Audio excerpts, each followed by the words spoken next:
Okay, so welcome to Redhill English Department's tutorial on paper 1, language, question 4.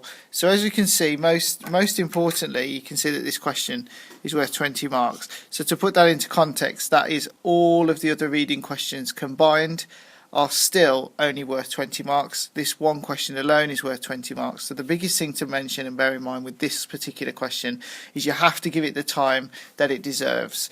The second thing you'll notice on this question is you get given an awful lot of information. So it's really, really important that we're breaking down and decoding the question to understand what it's all about.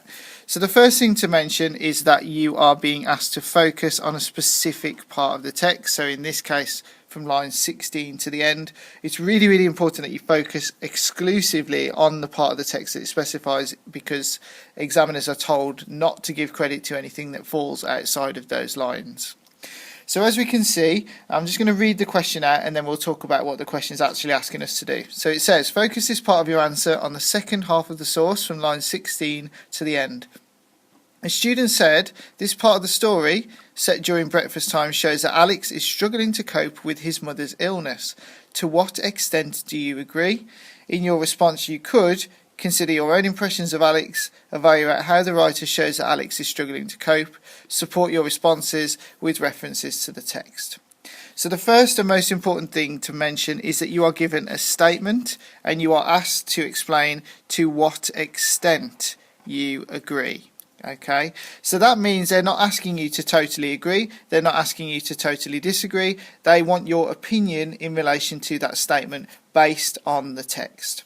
Now usually the statement will give you something that can be argued for or against. In this case, we're being asked to consider whether or not Alex is actually coping with his mother's illness. So that is the question focus there, and the statement can be broken down to that key focus there. Is he coping with his mother's illness? Yes or no? So the bullet points then tell us what we need to think about.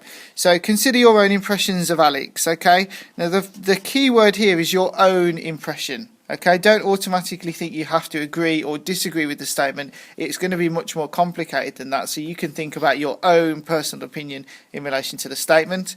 But they also want you to explain how the writer does things. Now anything to do with how is about the writer's methods, okay? So how is the writer conveying the idea that Alex is coping or not? What sort of techniques, methods, language, structure is being used to convey those ideas?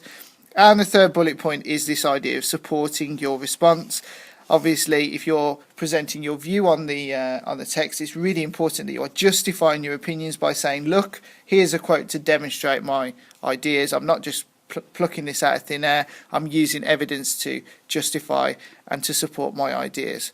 So that's question 4 in a nutshell. Okay, so as you can see, I've already highlighted the lines that the question is specifically for on the text so that I know exactly which bit I'm supposed to be reading. I'm now going to read it through with you, but please pay attention to where the pauses and the structural features are so that you can think about the effect that they have on the reader. At breakfast, Alex was not in the mood to applaud his father's efforts at making pancakes. His father was not exactly a good cook. The only thing he knew how to do was pancakes, and they always turned out like rubber tire tortillas. His children didn't want to hurt his feelings, so they pretended to eat them, but any time he wasn't looking, they spit them out. When's Mama going to get better? Nicole asked, trying to spear a rubbery pancake with her fork. Shut up, Nicole, Alex replied. Mama's going to die, Andrea added. Liar, she's not going to die, shrieked Nicole. You two are just kids. You don't know what you're talking about, Alex exclaimed. Here, girls, quiet now. Mama is going to get better, his father interrupted, without much conviction. Alex was angry with his father, his sisters, and life in general, even with his mother for getting sick. He rushed out of the kitchen, ready to leave without breakfast. Except for his father's pancakes and an occasional tuna and mayonnaise sandwich, no one in the family had cooked for months. There was nothing in the refrigerator but orange juice, milk, and ice cream. At night, they ordered in pizza or Chinese food. At first, it was almost like a party, because each of them ate whenever and whatever they pleased, mainly sweets, but by now, everyone missed the balanced diet of normal times.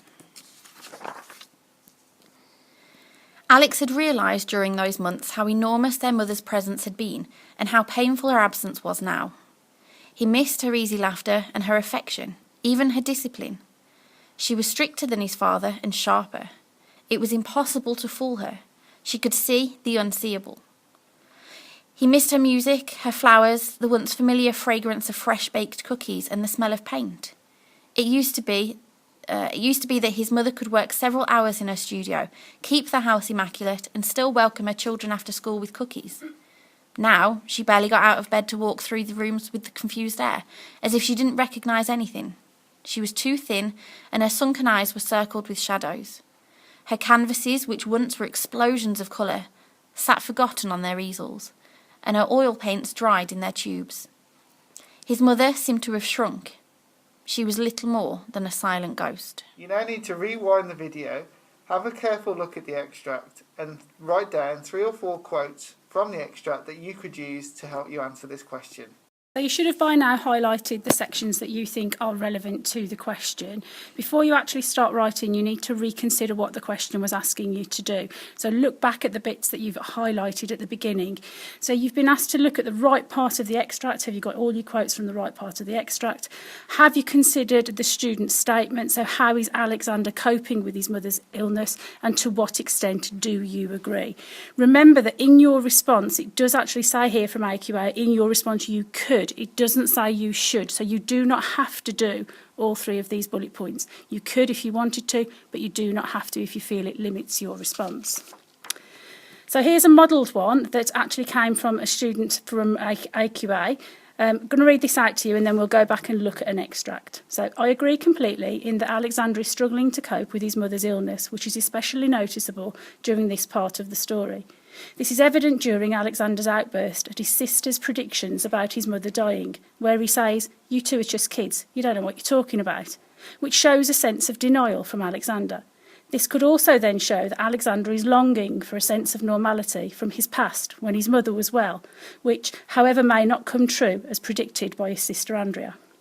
It could be said that this inevitability of his prediction is similar to the storm, as it is impossible to stop a storm by simply denying its existence, as Alexander is trying to do with his mother's illness. Also, the storm could also represent the inevitable chaos within the house if his mother dies, as there is already a chaotic structure in the Cold household, where each of them ate whatever and whenever they pleased.